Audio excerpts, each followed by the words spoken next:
एक सेठ होता. एके दिवशी लक्ष्मी माता रागावून त्याच्या घरातून निघून जात होत्या. जाताना त्या म्हणाल्या, मी आता इथून निघत आहे. माझ्या जागी नुकसान येणार आहे.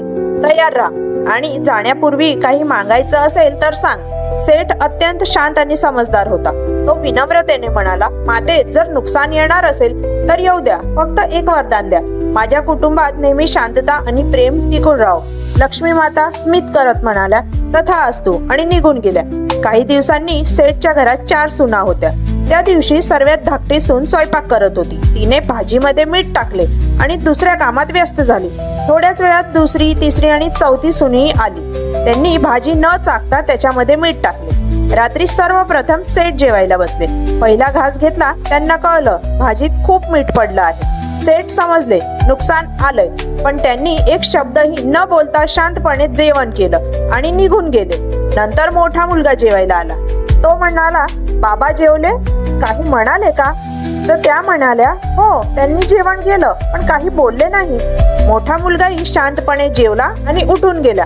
अशा प्रकारे सगळ्या घरच्यांनी विचारलं, पण कुणी तक्रार केली नाही. शांतपणे जेवत होते.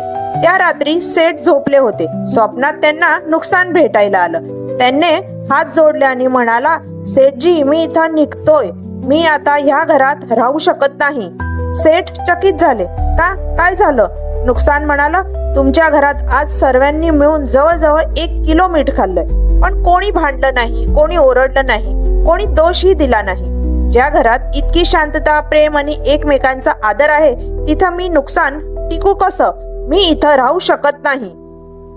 निष्कर्ष: जीवनात सुख दुःख, नफा तोटा, चढ उतार येणारच, पण जिथं प्रेम, आदर, शांतता आणि दोष न देणारी संस्कृती आहे, तिथं कोणतंही नुकसान काहीच करू शकत नाही.